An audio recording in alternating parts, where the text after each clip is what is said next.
recently. The market was at 6.3, 6.5. Transfer of 2.2 lakh crores. Hello everyone, welcome to PW only IAS.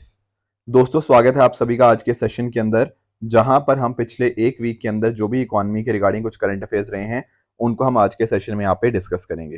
Right, यानी कि 25 अगस्त से लेकर 1 सितंबर के बीच में जो भी इकोनॉमी रिगार्डिंग करंट अफेयर्स थे वो आज के डिस्कशन में हम कर लेंगे। Plus at the same time कुछ यूपीएससी के पीवाईक्यूज भी सॉल्व करेंगे एंड मेंस की आंसर राइटिंग कैसे करी जाती है इकोनॉमी के अंदर, ये सारे कंपोनेंट्स भी आज हम यहाँ पे देख लेंगे। अगर आपको इस सेशन की पीडीएफ चाहिए तो आप मेरे Telegram channel Rishabh Sharma sir PW पे जाके इसकी पीडीएफ को डाउनलोड कर सकते हो। दोस्तों, पहला जो हम टॉपिक डिस्कस करेंगे वो है हुरॉन इंडिया रिच लिस्ट के बारे में। मैं आपको बताऊंगा आखिर ये कौन इसको पब्लिश करता है, पर पहले समझिए कि इस पर्टिकुलर जो लिस्ट निकली है इसमें क्या बताया गया है। जैसा नाम में मेंशन भी है ना, ये बात करता है कितने लोग अमीर हैं। अब ये जो लिस्ट आई है इसमें ऐसा बताया गया है कि इंडिया के अंदर एक जो नया बिलियनियर होता है वो लगभग हर 5वें दिन हमें देखने को मिल जाएगा। ठीक है, तो 2024 की जो लिस्ट आई है ना, इसमें ही अपने आप में बहुत बड़ा नंबर देखने को मिला है कि हर 5वें दिन इंडिया में एक बिलियनियर ऐड होता जा रहा है। यानी कि जो अमीर है ना, जो अल्ट्रा अमीरों की बात कर रहा हूं, वो नंबर काफी तेजी से इंक्रीज होता हुआ देखने को मिल जाएगा। अब आपके दिमाग में आएगा, सर बिलियनियर का यहाँ पे मतलब क्या है? देखो, बिलियनियर की यहाँ पे जब हम बात करते हैं ना, इसका मतलब है कि कम से कम उनके पास जो पैसा हो, जो वेल्थ है उनके पास, वो $1 बिलियन से ज्यादा होनी चाहिए, मोर देन $1 बिलियन। एंड $1 आप जानते हो आज के समय 83 84 के आसपास चल रहा है। राइट, तो यानी कि ना अगर किसी पर्सन के पास लगभग 8,300 या 8,400 करोड़ से ज्यादा पैसा है, उसको हम आज के समय या इस लिस्ट के हिसाब से उसको बिलियनियर में काउंट किया गया है। और अगर हम बात करें आज के समय इंडिया की, तो लगभग 334 लोग ऐसे हैं आज के समय भारत के अंदर जिनका जो वेल्थ है वो 8300 करोड़ रुपीस से ज्यादा हमें देखने को मिल जाएगी। पिछले साल ये नंबर 75 कम था, यानी कि 75 लोग बिलियनर्स ऐड हो चुके हैं इस लिस्ट के अंदर। जैसा मैं आपको कह रहा था ना कि हर 5वें दिन एक नया बिलियन इंडिया में हो रहा है, तो ये चीज आपको यहाँ पे पता होनी चाहिए। और वेल्थ क्रिएशन के लिए डेफिनेटली देखो बहुत अच्छी चीज हो जाती है। देखो, एक्चुअल में ना जब कोई इस तरह से बिलियनियर बनता है, इसके डेफिनेटली पॉजिटिव्स हैं, इसमें कोई डाउट की बात नहीं है। अगर कोई पर्सन बिलियनियर बन रहा है, कहीं ना कहीं उसके पास खूब पैसा है, जैसे मैं आपको अडानी जी की बात करूं, अंबानी जी की बात करूं, इन दोनों ने यहाँ पर इस लिस्ट में टॉप किया है। अब डेफिनेटली इनके पास ज्यादा पैसा होगा, उससे कहीं ना कहीं बहुत सारी नई नई इंडस्ट्रीज लगेंगी, अलग अलग सेक्टर्स में ये लोग अपनी अपनी इंडस्ट्री सेटअप करेंगे, उन इंडस्ट्रीज से बहुत सारे लोगों को रोजगार मिलेगा। जब उनको रोजगार मिलेगा तो उनकी भी कमाई बढ़ेगी, एंड उनकी कमाई बढ़ेगी अकॉर्डिंगली हमारी देश की जीडीपी भी इंक्रीज होती हुई देखने को मिल जाती है। तो डेफिनेटली वेल्थ क्रिएशन एक देश की ग्रोथ के अंदर बहुत ज्यादा इंपॉर्टेंट रोल प्ले करता है। हालांकि देखो, इसके ऊपर कंसर्न्स जो आते हैं वो यही आते हैं इस तरह से कि इनइक्वालिटी भी कई बार इंक्रीज होती है देखने को मिल जाती है। जैसे आजकल ना इंडिया की एक सबसे बड़ी समस्या में से एक यही है इनइक्वालिटी, यानी कि रिच और पुअर का जो गैप है ना, ये जो गैप है ये काफी तेजी से इंक्रीज होता हुआ देखने को मिल रहा है। अगर आप पिछले कुछ टाइम से गिनी कोएफिशिएंट को नोटिस करोगे ना, तो आप नोटिस किया होगा कि आप लोगों ने कि अमीर और गरीब के बीच का जो अंतर है वो बढ़ता जा रहा है, जिस वजह से क्या हो रहा है, एक गरीब की लाइफ के अंदर जो इंपैक्ट आना चाहिए वो उस लेवल तक नहीं देखने को मिल रहा। अगर मैं बात करूं कि देश की जीडीपी की, तो डेफिनेटली, हालांकि अगर हम रिसेंट आंकड़ा छोड़ दें, अदरवाइज इंडिया की जीडीपी काफी एक अच्छे नंबर पे ग्रो कर रही है, पर उसका जो बेनिफिशियरी है वो पुअर पीपल उतने ज्यादा लेवल तक नहीं हो पा रहे हैं। कुछ और जो पॉइंटर्स यहाँ पर इस रिपोर्ट में बताए गए हैं वो ये बताए गए हैं कि जो नए लोग ऐड हुए हैं, जो 75 लोग नए ऐड हुए हैं, ये टोटल 20 सेक्टर्स, जो टॉप के 20 सेक्टर्स हैं, उन सभी में कोई ना कोई नया पर्सन ऐड हुआ है, जो कि दिखा रहा है कि सिर्फ अब एक सेक्टर नहीं, बस ऐसा नहीं है कि कोई एक पर्टिकुलर सेक्टर में काम कर रहा है वही सेक्टर आगे बढ़ रहा है, नहीं, इंडिया में डिफरेंट डिफरेंट सेक्टर्स हैं वो आगे बढ़ रहे हैं, which is a very good thing. अब इसको अगर हम कंपैरिजन करें चाइना के साथ, तो हम नोटिस करने को मिल रहा है कि चाइना के अंदर ना जो बिलियनियर की पॉपुलेशन है वो इंक्रीज नहीं हुई, बल्कि वो नीचे आ गई है। लगभग 25% का डिक्रीज देखने को मिला है चाइना के केस के अंदर। इंडिया के केस के अंदर 29% का इंक्रीज है, जिसकी मदद से हम 334 बिलियनर्स तक पहुंच पाए हैं। इसके अलावा अगर मैं बात करूं, ये 334 लोग तो वो हो गए जिनकी जो वेल्थ है which is greater than $1 billion. Right, पर अगर मैं बात करूं ऐसे लोग जिनके पास जो वेल्थ है वो 1,000 करोड़ से ज्यादा है, मोर देन 1,000 करोड़, तो ऐसे लोग इंडिया में आपको लगभग 1539 इंडिविजुअल्स ऐसे देखने को मिल जाएंगे। अब अगर इनको थोड़ा टटोला जाए कि आखिर ये लोग कौन है 1539 इंडिविजुअल्स, तो इसमें आपको देखने को मिलता है कुछ ऐसे लोग हैं जिनके फैमिली रन बिजनेस हैं, कुछ ऐसे लोग हैं जिन्होंने स्टार्टअप्स के फाउंड किया था, कुछ प्राइवेट इक्विटी इन्वेस्टर्स हैं, एंजल इन्वेस्टर्स हैं, नेक्स्ट जनरेशन लीडर्स हैं, एंड इवन आपके फिल्म स्टार्स भी देखने को मिल जाएंगे। इवन आपके, जब मैं बात करता हूँ ना शाहरुख खान जी की, तो शाहरुख खान का नाम भी आपको इस लिस्ट में देखने को मिल जाता है। तो देखने को मिल रहा है कि बहुत सारे फिल्म स्टार्स भी इस लिस्ट में आपको देखने को मिल जाएंगे। प्लस ये जो आपकी लिस्ट निकलनी स्टार्ट हुई थी ना, ये दरअसल में 2012 से निकलनी स्टार्ट हुई थी। इस तरह से हर साल एनुअली आपको ये लिस्ट देखने को मिल जाती है। तो जब 2012 में ये लिस्ट स्टार्ट हुई थी ना, उस समय ऐसा नोटिस किया गया था कि ये जो बिलियनियर्स आते थे, ये सिर्फ कुछ एक गिनी चुनी सिटीज से ही आते थे। लगभग 10 सिटीज ऐसी थी, जैसे आपका मुंबई हो गया, दिल्ली हो गया, इस तरह की बड़ी बड़ी सिटीज से ही ये बिलियनियर्स आ रहे थे। पर आज के समय अगर हम बात करें ना, तो ये नंबर ऑफ सिटीज है 97। यानी कि अब जो अमीर लोग हैं ना, वो आपको अलग अलग सिटीज में, छोटी सिटीज में, इवन चंडीगढ़ हो गया, भोपाल हो गया, इस तरह से डिफरेंट डिफरेंट सिटीज के कॉरस्पॉन्डिंग आपको देखने को मिल जाएंगे, जो ये दिखा रहा है कि वेल्थ अब ब्रॉडर डिस्ट्रीब्यूट हो रही है अक्रॉस द कंट्री। ऐसा नहीं है कि कुछ एक पर्टिकुलर सिटीज की तक ही सीमित है, अब डिफरेंट डिफरेंट सिटीज में हमें ये देखने को मिल जाएगा। तो 1000 करोड़ से ज्यादा वाले लोग हैं 1539, एंड अगर आप नोटिस करोगे 5000 करोड़ से ज्यादा, तो लगभग आपको 534 लोग आपको इस तरह से देखने को मिल जाते हैं। अब यहां पर ना इस पर्टिकुलर रिपोर्ट में एक चीज और भी जो मेंशन करी गई है, वो ये है कि अगर हम बात करते हैं ना, ये तो वो लोग हैं जिनके एक्चुअल नंबर्स, मतलब जिन्होंने माना है कि हमारी इनकम, हमारी जो वेल्थ है वो इस नंबर से ज्यादा है।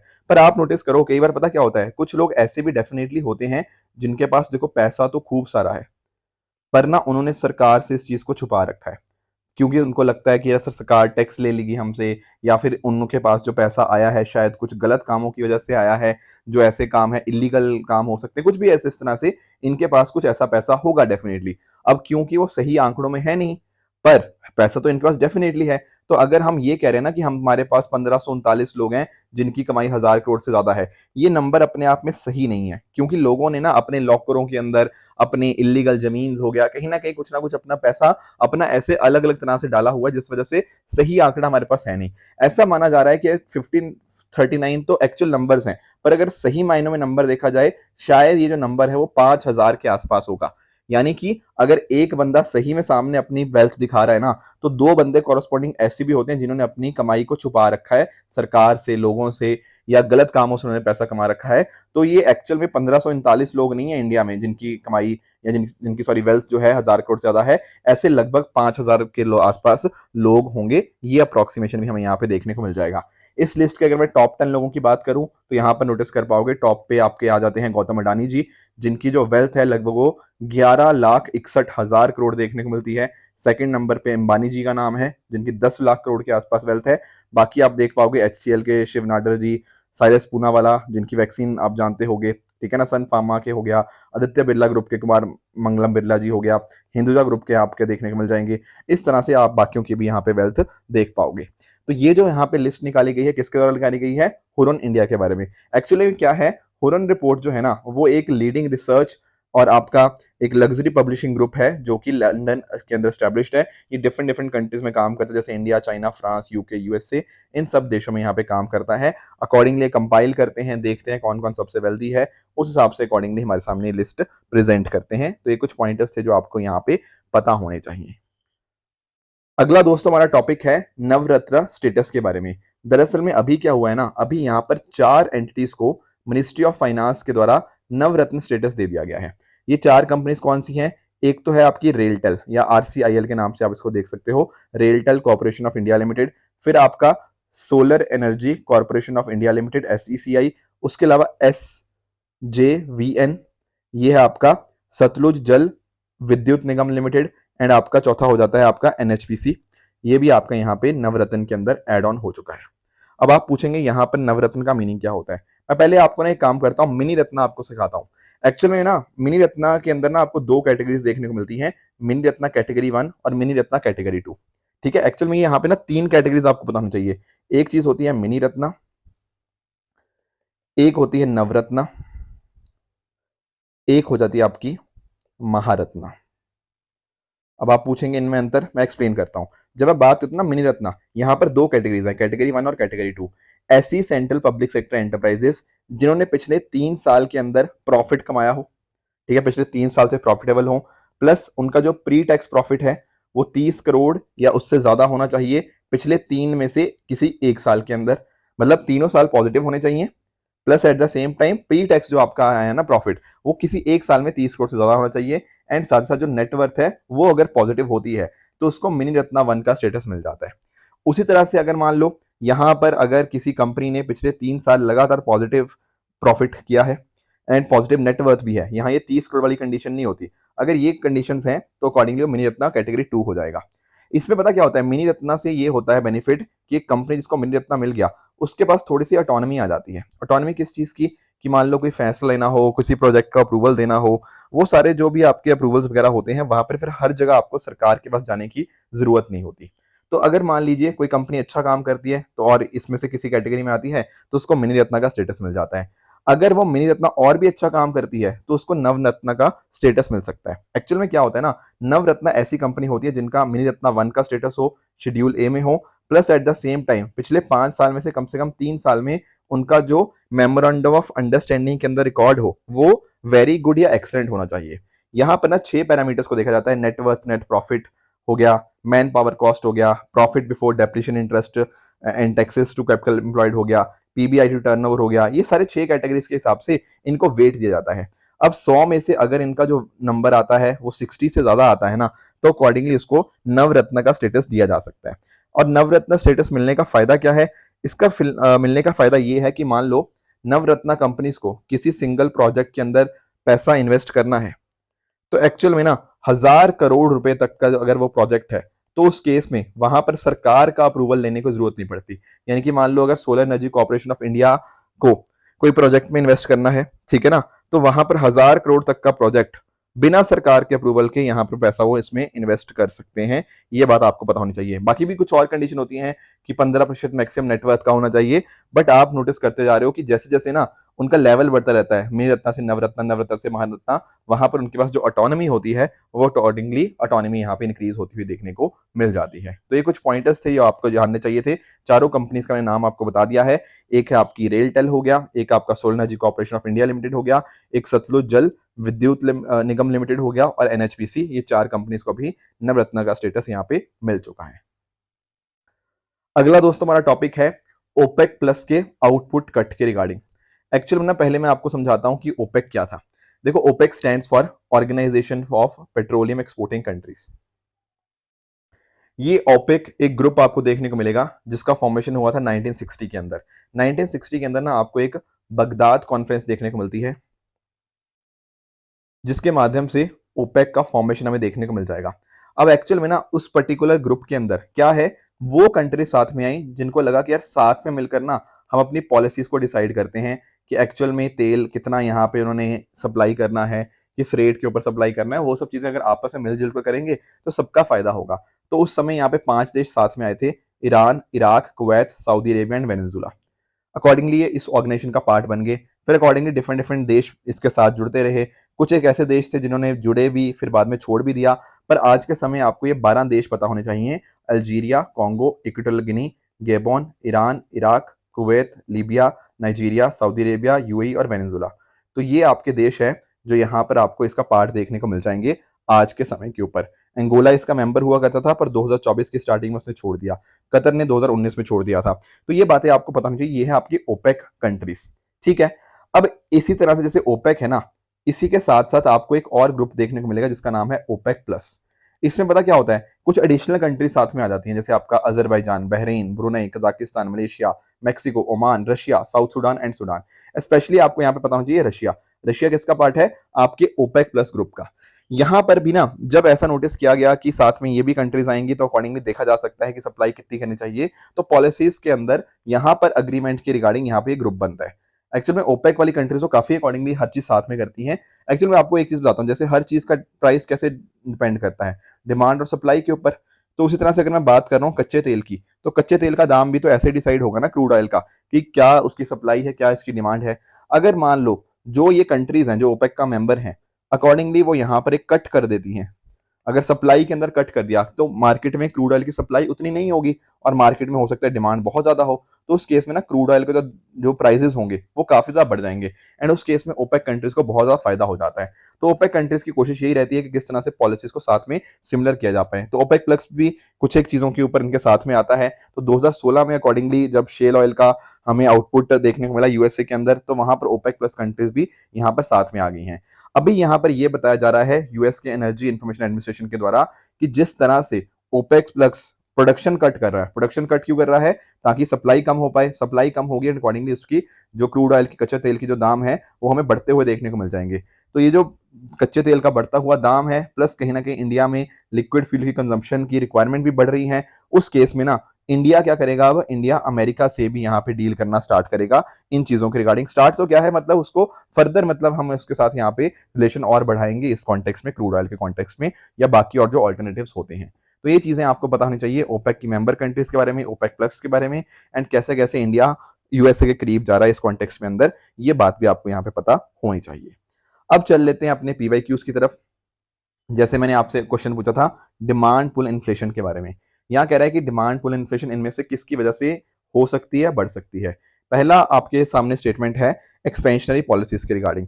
एक्सपेंशनरी पॉलिसी का मतलब क्या होता है, जब कहीं ना कहीं बहुत ज्यादा सरकार खर्चा करती है, सरकार जब खर्चा करेगी तो मार्केट में पैसा ज्यादा आएगा, मार्केट में ज्यादा पैसा आएगा तो कहीं ना कहीं क्या होगा, चीजों की, वस्तुओं की डिमांड बढ़ेगी, डिमांड बढ़ेगी तो साथ में महंगाई, तो इसी को तो डिमांड पुल इन्फ्लेशन बोलेंगे। बिल्कुल ठीक बात है। फिस्कल स्टिमुलस, मैंने अभी तो बताया, सरकार फिस्कल स्टिमुलस के माध्यम से क्या करती है, मार्केट में पैसा डालती है, उससे demand and demand pull inflation definitely बढ़ेगा। अब तीसरा स्टेटमेंट यहाँ पे है इन्फ्लेशन इंडेक्सिंग वेजेस। अब वेजेस क्या होती है, किसकी, लेबर की वेजेस होती हैं। अगर वेजेस बढ़ रही है, अकॉर्डिंगली क्या होगा, उस प्रोडक्ट की जो कॉस्ट होगी वो इंक्रीज हो जाएगी, एंड प्रोडक्ट का इंक्रीज होना, कॉस्ट का इंक्रीज होना, वो कहीं ना कहीं महंगाई को कॉज करेगा ही करेगा, नो डाउट अबाउट इट। पर आप एक चीज मुझे बताओ, क्या ये वाली हम कॉस्ट को, जो इन्फ्लेशन है जो हो रही है, क्या इसको डिमांड पुल इन्फ्लेशन बोलेंगे? नहीं, ये दरअसल में ना कॉस्ट बढ़ रही है, तो इसको हम कॉस्ट पुश इन्फ्लेशन बोलते हैं, ना कि डिमांड पुल इन्फ्लेशन। इसलिए यहाँ पे तीसरा स्टेटमेंट गलत है, because this is not demand pull, this is cost push inflation. चौथा पार्ट है आपका हायर परचेजिंग पावर के बारे में। हायर परचेजिंग पावर के अंदर क्या होता है, लोगों के हाथ में ज्यादा पैसा होता है, राइट, अकॉर्डिंगली ज्यादा खर्च करते हैं, उससे आपकी क्या बढ़ती है, डिमांड बढ़ती है, एंड उससे आपका डिमांड पुल इन्फ्लेशन बढ़ता हुआ देखने को मिल जाएगा। तो ये फोर्थ भी करेक्ट है। पांचवा कह रहा है इंटरेस्ट रेट बढ़ाओ। इंटरेस्ट रेट बढ़ने से क्या होता है, मनी सप्लाई मार्केट में कम हो जाती है, एंड मनी सप्लाई मार्केट में कम होगी, उससे इन्फ्लेशन भी आपकी रिड्यूस होती है, ना कि बढ़ती है। तो ये पांचवा स्टेटमेंट भी आपका गलत हो जाएगा। Option number A 1, 2 and 4 will be the correct answer. दूसरा आपको होमवर्क दिया था मैंने आपको सीपीआई डब्ल्यूपीआई के बारे में। यहां पर कह रहा है कि जब हम बात करते हैं ना सीपीआई की, कंज्यूमर प्राइस इंडेक्स की, यहां पर फूड का वेटेज ज्यादा होता है। यस, ये तो बात अपने आप में बहुत ही पॉपुलर है कि फूड का वेटेज सीपीआई में ज्यादा होता है, जबकि जब हम बात करते हैं ना फ्यूल की, तो फ्यूल का वेटेज आपका डब्ल्यूपीआई, होलसेल प्राइस इंडेक्स में ज्यादा देखने को मिल जाएगा। सेकंड बात कर रहा है कि डब्ल्यूपीआई में आपके प्राइजेस सर्विसेज के कैप्चर नहीं होते। बिल्कुल ठीक बात है, सीपीआई के अंदर आपके दोनों होते हैं, सीपीआई के अंदर आपका गुड्स भी, सर्विसेज भी, दोनों के प्राइस कैप्चर होते हैं, वेरएस डब्ल्यूपीआई के अंदर सिर्फ और सिर्फ आपके गुड्स के प्राइस कैप्चर होते हैं। तो ये बात भी करेक्ट है। यहाँ पर तीसरा स्टेटमेंट कह रहा है कि आरबीआई डब्ल्यूपीआई को अडॉप्ट कर रहा है एज अ की मेजर ऑफ इन्फ्लेशन। नहीं, यहाँ पर सीपीआई को हमने यहाँ पे चेंज कर दिया है, तो सीपीआई कंबाइंड को आज के समय यहाँ पे देखा जाता है। तो पहले दो स्टेटमेंट्स तो बिल्कुल ठीक थे, तीसरा स्टेटमेंट गलत था, तो option number A will be the correct answer. अब आपका आज का होमवर्क क्या रहेगा, एक क्वेश्चन आपका इन्फ्लेशन के साथ ही लिंक्ड है, डेटर्स और बॉन्ड होल्डर्स को कैसे इंपैक्ट करता है इन्फ्लेशन, इसका आंसर आप मुझे कमेंट्स में बता सकते हो। दूसरा आपका होमवर्क रहेगा इनमें से किस केस में आपका कैपिटल गेन हमें अराइज होता हुआ देखने को मिलेगा, तो ये भी आप ट्राई कीजिएगा एंड अकॉर्डिंगली मुझे कमेंट्स में इसका आंसर बताइएगा। राइट, आज का आपका जो मेंस का होमवर्क रहेगा वो रहेगा कि कौन कौन से टैक्सेस जीएसटी के अंदर सब्स्यूम हुए हैं, एंड पिछले जो 6-7 साल के अंदर, 7 साल के अंदर हमें जो जीएसटी का इंप्लीमेंटेशन देखने को मिल रहा है, उसको आपको क्रिटिकली एनालाइज करना है, बताना है कि क्या पॉजिटिव क्या नेगेटिव हमें देखने को मिल रहे हैं। तो इसका आंसर आप मुझे कमेंट्स में कुछ एक पॉइंटर्स की फॉर्म में बता सकते हो। लास्ट वीक मैंने आपको होमवर्क दिया था लैंड रिफॉर्म्स के बारे में, तो आइए थोड़ा सा समझ लेते हैं कि आखिर लैंड रिफॉर्म्स ने किस तरह से socio economic conditions of marginal and small farmers को इम्पैक्ट किया है। दोस्तों, आज जो हम टॉपिक डिस्कस करेंगे वो है लैंड रिफॉर्म्स के बारे में। एग्रीकल्चर के अंदर ये भी एक ऐसा टॉपिक है जो यूपीएससी ने फ्रीक्वेंटली पूछा हुआ है। एंड अगर दोस्तों मैं बात करूं तो जनरल स्टडीज पेपर 3 के अंदर तो पूछा ही गया है, plus at the same time GS 1 के अंदर भी यूपीएससी ने इसके रिगार्डिंग क्वेश्चन पूछा हुआ है। मे बी शायद इस वजह से कि जीएस 1 के अंदर पोस्ट इंडिपेंडेंस हिस्ट्री भी आपका एक टॉपिक है, एंड लैंड रिफॉर्म्स एक पार्ट रहा है पोस्ट इंडिपेंडेंस हिस्ट्री का डेफिनेटली। तो दोनों के अंदर आपके क्वेश्चन आ रखे हैं ऑलरेडी। एंड फ्यूचर में भी हम एक्सपेक्ट कर सकते हैं। बाकी सिलेबस के अंदर जो लाइन है लैंड रिफॉर्म्स इन इंडिया वो डायरेक्टली मेंशन्ड है, तो डायरेक्ट क्वेश्चन यहाँ से उठ के यूपीएससी ने क्वेश्चंस पूछे हुए हैं। थोड़ा सा समझते हैं कि यार आखिर जैसे यहाँ पे बात हुई है लैंड रिफॉर्म्स की, तो लैंड रिफॉर्म्स का अर्थ क्या होता है। देखो जमीन से जुड़े हुए रिफॉर्म्स, एक्चुअल में ना जो लैंड रिफॉर्म है वो एक तरह का इंस्टीट्यूशनल मेजर हमें देखने को मिल जाएगा, ठीक है। पर इसका पर्पस क्या है, पर्पस यही है कि दरअसल में ना जो एक्सेसिव लैंड आपको देखने को मिलती है, ये रदर आई शुड से कि इंस्टीट्यूशनल मेजर है ताकि लैंड को क्या किया जा पाए, रीडिस्ट्रीब्यूट किया जा पाए। कहां से कहां तक, आपके जो भी रिच एंड एफुलेंट क्लास है वहां से हमारे जो पुअर लोग हैं, ठीक है, बेसिकली आपके जो लैंडलेस पीजेंट्स हैं उन तक हम यहां पे अपनी जमीन पहुंचा pi by using redistribution of land from the affluent landlords. This is the entirely focus of land reforms, ठीक है। अब कह तो दिया कि हम बेसिकली उनको जमीन देने की कोशिश कर रहे हैं जिनके पास जमीन नहीं है, पर ये होगा कैसे, क्या क्या तरीके के थ्रू ये किया गया। दरअसल में ना जो हमारे देश में लैंड रिफॉर्म्स किए गए वहां पर ये कुछ चीजें थी, जैसे फॉर एग्जांपल एक इसमें कॉन्सेप्ट आता है that is abolition of intermediates का, बिचौलिए जो होते हैं। आजादी से पहले ऐसा देखा गया कि हमारे और डायरेक्टली जो सरकार कह सकते हो उनके बीच में हमें इंटरमीडिएट्स देखने को मिलते हैं, बट यहाँ पर लैंड रिफॉर्म जब से इंप्लीमेंट हुए उसके माध्यम से डायरेक्टली जो आपके थे किसान वो डायरेक्टली कांटेक्ट में आए आपके सरकार से। ऐसा बताया गया कि जो पूरा पूरा जमींदारी सिस्टम था जहां पर बीच में एक्सप्लॉयटेशन हो जाता था बहुत ज्यादा, उनको यहाँ पे इंटरमीडिएट्स को अबॉलिश किया गया, that is one of the ways. इसके अलावा लैंड सीलिंग, एक तरह से सीलिंग लगाई गई कि इससे ज्यादा लैंड आप नहीं रख सकते, तभी तो फोकस आएगा कि कैसे हम एफ्लुएंट लैंडलॉर्ड से ये जो जमीन है वो ट्रांसफर कर पाएंगे हमारे पुअर एंड जो आपके पीजेंट्स हैं। उसके साथ ही साथ लैंड होल्डिंग्स की कंसोलिडेशन, यानी कि जहां जहां पे हमें लगता है कि जमीनों को हम कंसोलिडेट करके एक बढ़िया तरह से प्रोडक्टिविटी इंक्रीज कर सकते हैं, वो यहाँ पे फोकस रहा। दरअसल में इस चीज का कॉन्सेप्ट का जो लिंकेज है वो प्रोडक्टिविटी के साथ है। देखो लैंड रिफॉर्म्स का पर्पस बस इतना नहीं था कि बस जमीन दे दो, नहीं, plus at the same time हमारा जो एग्रीकल्चर प्रोडक्शन है, जो एग्रीकल्चर यील्ड है ना, हम उसको भी यहाँ पे इंक्रीज करने की कोशिश कर रहे हैं। इसके अलावा कोऑपरेटिव जॉइंट फार्मिंग हो, that was another such focus, ठीक है। एंड लास्टली आपका टेनेंसी रेगुलेशन भी यहाँ पे हमने डिस्कस, हमें पता होना चाहिए, क्योंकि यही सब तरीके थे जिसके माध्यम से एग्रीकल्चर प्रोडक्टिविटी हमें इंक्रीज होती हुई देखने को मिली। ये आपका जैसे कोऑपरेटिव जॉइंट फार्मिंग था, तो यहाँ पर आपका एक एग्जांपल अमूल का भी आ जाता है कि कैसे आपका जो आनंद मिल्क यूनियन लिमिटेड है उसके माध्यम से किसानों को किस तरह से अच्छे से अपना पैसा मिल पाया अपनी प्रोड्यूस का, तो that was one aspect. And इस तरह से भी आपका यहाँ पर कंसोलिडेशन ऑफ लैंड होल्डिंग के माध्यम से हमारा जो लैंड का फ्रेगमेंटेशन होता है ना, उस फ्रेगमेंटेशन को हम कैसे खत्म कर सकते हैं वो भी यहाँ पे फोकस रहा। जैसे फॉर एग्जांपल अगर मैं बात करूं पंजाब की, हरियाणा की, तो यहाँ पर कंसोलिडेशन ऑफ लैंड होल्डिंग बहुत अच्छे से हुआ, जिसके माध्यम से यहाँ पे हमें प्रोडक्टिविटी भी इंक्रीज होती हुई देखने को मिली। तो आपके दिमाग में एक सवाल आएगा कि सर यहाँ तो बातें तो बहुत बड़ी होगी कि ये सब इतना कुछ किया गया हमारे देश के अंदर, पर क्या इनका कुछ आउटपुट भी था? The answer is yes and no, ठीक है। यस इन द सेंस कि हाँ लैंड रिफॉर्म्स ने कुछ एक पर्पस सर्व किया, बट कुछ एक चीजों पे हम पर्पस नहीं भी सर्व करा पाए। मैं थोड़े से एग्जांपल्स आपको देता हूं। जैसे अगर मैं बात करता हूं ना यहाँ पे, अगर बात हम करें वेस्ट बंगाल की, तो वेस्ट बंगाल का एक ऑपरेशन बरगा बहुत फेमस है, राइट, ये इसी के साथ लिंक था। अब ये सक्सेसफुल रहा, ठीक है। इसके साथ ही साथ अगर जैसे मैं बात करूं केरला की, तो केरला में भी काफी हद तक ये सक्सेसफुल माना गया। उसके अलावा जैसे मैं पंजाब और हरियाणा की बात कर रहा था, वहां पर लैंड होल्डिंग का जो कंसोलिडेशन था वो बहुत बढ़िया ढंग से हुआ, तो वहां पर भी हमें प्रोडक्टिविटी इंक्रीज होती हुई देखने को मिली।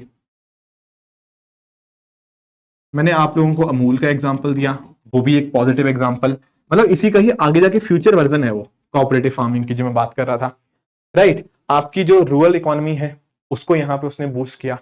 एक तेलंगाना का एग्जांपल आता है जहां पर हमने लैंड मोनोपोली को यहाँ पे प्रिवेंट किया। तो यानी कि ना काफी सारे एरियाज के अंदर या काफी सारे रीजन्स के अंदर हमारी ग्रोथ को प्रमोट करने के अंदर ये काफी कारगर रहा। क्योंकि जब आप नोटिस करो, जब हमारे इंटरमीडिएट्स हैं, जमींदारी सिस्टम है, उसको आपने अबॉलिश कर दिया, बीच में से जो लोग थे उनको आपने यहाँ से हटा दिया, तो कहीं ना कहीं डायरेक्टली जो किसान थे वो इनके साथ लिंक में आ गए, डायरेक्टली सरकार के साथ लिंक में आ गए। तो एक तो उनको जमीन मिल पाई, प्लस उनका जो एक्सप्लॉयटेशन होता था वो एक्सप्लॉयटेशन भी खत्म हुआ। तो फायदे तो इसके थे, पर ये ना कहानी की सिर्फ और सिर्फ एक ही पिक्चर है। क्यों सर? दूसरी पिक्चर क्या है? दूसरी पिक्चर ये है कि बहुत सारे लैंड रिफॉर्म्स में हमें एक फेलियर देखने को मिला, फेलियर भी कह सकते हो या उतना कंप्लीट सक्सेस नहीं देखने को मिला। क्या कारण था? देखो, एक तो आपको चीज समझनी पड़ेगी, जब मैं बात करता हूँ जमीन की, जमीन अपने आप में एक स्टेट सब्जेक्ट बन जाता है, तो यानी कि ना ये इन दी एंड वहां की लोकल स्टेट गवर्नमेंट के ऊपर डिपेंडेंट हो गया कि वो कितना सक्सेसफुल होगा। मैंने आपको एग्जांपल देना कि वेस्ट बंगाल में बहुत अच्छे ढंग से इंप्लीमेंट हुआ, वहां उन्होंने ऑपरेशन बारगा रन किया, तो वहां पर सक्सेसफुल था। पर जिन स्टेट्स के अंदर पॉलिटिकल विल ही नहीं थी, चाहते ही नहीं थे इनको ढंग से इंप्लीमेंट करना, क्योंकि आप नोटिस करो ना, लैंड रिफॉर्म्स में हो क्या रहा है, जो जमीन है वो अमीरों से लेकर गरीबों में बांटी जा रही है, एक तरह से यही तो कॉन्सेप्ट हुआ। बिल्कुल ठीक बात है। अब ये जो चीज थी, ये कई सरकारों को नहीं पसंद आएगी, और सरकारों के साथ साथ जो एडमिनिस्ट्रेटिव थे, जो ब्यूरोक्रेटिक थे, ठीक है ना, ब्यूरोक्रेटिक हर्डल्स यहाँ पे हमें देखने को मिले, उन सब ने भी बहुत मेजर रोल प्ले किया कि ये लैंड रिफॉर्म्स उतनी तरह से सक्सेसफुल नहीं हो पाए। प्लस मैं अगर आपको बात करूँ ना, तो यहाँ पर आप नोटिस करोगे कि यहाँ पर ना लैंड ओनर्स का बहुत सारे लूप होल्स का मिसयूज किया गया। आप पूछोगे वो कैसे? देखो, यहाँ पर ना बहुत सारी चीज़ों के रिगार्डिंग जो डेफिनेशंस थी, वो डेफिनेशंस क्लियर नहीं थी। आप पूछेंगे किस तरह की डेफिनेशंस हो गया? जैसे फॉर एग्जांपल आपकी जो लैंड होल्डिंग साइज क्या होना चाहिए, plus at the same time अगर मैं बात करूं, जैसे कुछ एडिशनल कुछ लैंड होता है, पर्सनल कल्टीवेशन के अंदर जो लैंड आती है उसकी जो डेफिनेशन थी, ये सब डेफिनेशंस क्लियर नहीं थी। अब क्योंकि डेफिनेशंस क्लियर नहीं थी, तो क्या हुआ उस केस में, अंदर लूप होल्स यहाँ पे मिसयूज किए गए। Plus at the same time land ceiling के ऊपर सीलिंग लगाई गई थी लैंड के ऊपर, वहां पर जो बड़े बड़े लैंड लॉर्ड्स थे उन्होंने क्या किया, उन्होंने कोशिश करी कि जो लैंड थी अपने किसी दोस्त के नाम, किसी रिश्तेदार के नाम पे ट्रांसफर कर दे। है देखो, लैंड मेरी ही है, जमीन मेरी ही है, पर मैंने दिखा दिया मेरे ड्राइवर के नाम के ऊपर। भाई कंट्रोल मेरा ही है जमीन के ऊपर, बस मैंने उसके नाम पे दिखा दिया, तो मैं इसको बाईपास कर पाया लैंड रिफॉर्म्स को। बाकी देखो, प्रोसेस अपने आप में बहुत कम्बरसम था, ठीक है। ऑफिशियल जो मैं बात कर रहा हूँ ना, दरअसल ब्यूरोक्रेटिक हर्डल्स की बात कर रहा हूँ। कई बार इन ब्यूरोक्रेसी के जो कुछ लोग थे, उनका यहाँ पे बड़े बड़े जो लैंड ओनर्स थे उनके साथ कोलिजन हमें देखने को मिल जाता है, जिसके माध्यम से करप्शन की वजह से ये पूरे नीचे लेवल तक इंप्लीमेंट नहीं हो पाए। Plus at the same time landlords की अपने आप में लॉबी बहुत ज़्यादा स्ट्रॉन्ग थी, तो कई बार वो इंप्लीमेंट होने नहीं देते थे। Plus at the same time हुआ क्या कि बहुत सारे ये जो मुद्दे थे ये कोर्ट कचहरी में चले गए। अब कोर्ट कचहरी में मुद्दा चला गया तो कई कई सालों तक वहां पे अटका रहा। Are you getting the point? तो वो भी एक मेजर कारण बना जो इसके रिगार्डिंग इश्यूज क्रिएट किए। प्लस प्रोविजंस का मिसयूज करना, एक्सेप्शंस इतनी ज्यादा इसके अंदर डाल दी गई कि एक्सेप्शंस को ही यहाँ पे सब लोगों ने मिसयूज कर दिया। साथ ही में अगर बात करें, यहाँ पर ना काफी सारी जो लैंड रिकवर करी गई थी, वो यहाँ पर ना ऐसी लैंड थी जिसको डिस्ट्रीब्यूट नहीं किया गया। पता क्यों? एक्चुअली ना, पता क्या था, जैसे फॉर एग्जाम्पल मान लो मेरे पास कोई जमीन पड़ी हुई है, पर अपने आप में वो जमीन कुछ ऐसी बहुत बंजर वाली जमीन है, बहुत ही खराब वाली जमीन है, ऐसी जमीन को मैंने यहाँ पे ट्रांसफर करवा दिया। तो उससे मतलब जो पर्पस था लैंड रिफॉर्म्स का कि हम यहाँ पे प्रोडक्टिविटी इंहांस करना चाहते हैं, एग्रीकल्चर को और बेहतर करना चाहते हैं, एग्रीकल्चर यील्ड को इंप्रूव करना चाहते हैं, कहीं ना कहीं वो पर्पस तो अनरिजॉल्व ही रह गया, राइट। उसकी तरह से अगर हम बात करें, बैड क्वालिटी ऑफ लैंड छोटे छोटे किसानों को मिली, एंड वो लिटिगेशन वगैरह में भी फाइट नहीं कर पाए कि अगर मान लो कानूनी कार्रवाई होती है या फिर कोर्ट कचहरी में मुद्दा जाता है तो उन मुद्दों में वो लड़ ही नहीं पाए, तो ये सब भी इश्यूज आए, राइट। एंड और अगर हम बात करें ना, यहां पर आप एग्जाम्पल देख पाओगे, वो है सोशियो कल्चरल फैक्टर्स का। ये किस तरह से सर सोशल कल्चरल फैक्टर्स? देखो, काफी सारे एरियाज के अंदर ना जो कास्ट हायरार्कीज थी, उन्होंने भी एक मेजर रोल प्ले किया कि ये चीज उतने सक्सेसफुल नहीं हो पाई। हुआ क्या कि कुछ एक एरियाज के अंदर कुछ एक जो हम कॉन्सेप्ट यूज करते हैं ना डोमिनेंट कास्ट का, वो हमें देखने को मिली। अब क्योंकि वो कास्ट वहां की डोमिनेट थी, अब सरकार ने बोल तो दिया कि इनको इंप्लीमेंट करना है, पर एक कास्ट का दूसरी कास्ट के साथ कॉन्फ्लिक्ट अक्सर देखने को मिला, जिस वजह से उन्होंने कभी ओवर पावर उनको करने ही नहीं दिया। उनका ऐसा डर था कि यार ऐसा ना हो कि इनके पास कल को लैंड आ जाएगी तो ये ऊपर उठ जाएंगे, तो वो कोशिश जो थी ना कि इनको भी बाकी कास्ट को भी ऊपर लाने की या बाकी लैंडलेस लोगों को भी ऊपर लाने की, वो कहीं ना कहीं कास्ट डिवीजन में बदल गई। एंड उस वजह से क्या हुआ, अक्सर कास्ट के बीच में लड़ाइयां देखने को मिली, तो वो एक इशू आया। प्लस जैसे मैंने आपको बताया, ब्यूरोक्रेसी, आपका पॉलिटिशियंस, आपके रिच फार्मर्स, ये सब लोग साथ में मिलकर काम कर रहे थे, तो इन्होंने ज़मीन अपने पास ही रखी, किसी और तक जाने ही नहीं दी। तो जैसे मैंने बताया, कुछ हद तक सक्सेस भी था, कुछ हद तक फेलियर भी था। तो ये कुछ पॉइंटर्स आपको यहाँ पे जानने चाहिए कि हाँ, लैंड रिफॉर्म्स के क्या ऑब्जेक्टिव्स थे, कैसे कैसे उन्होंने उसको अचीव किया, एंड क्या क्या इश्यूज हमें यहाँ पे देखने को मिल जाते हैं। अब एक्चुअल में आप नोटिस करोगे कि अगर मैं बात करता हूँ ना आपके आर्टिकल 39B और 39C की, राइट, उसमें हमने यहाँ पे हमारा संविधान बात करता है कि हमारे पास जो वेल्थ होनी चाहिए, कि उसके लिए हम स्टेप्स ले सकते हैं in order to prevent wealth concentration in the hands of you.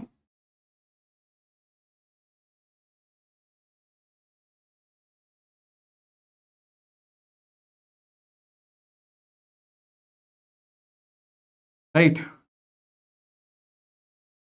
तो ये जो स्टेप्स थे ना हमारे लैंड रिफॉर्म्स के, ये कहीं ना कहीं इसी पर्टिकुलर डीपीएस को इम्प्लीमेंट करने के अंदर हमारी मदद कर रहे थे।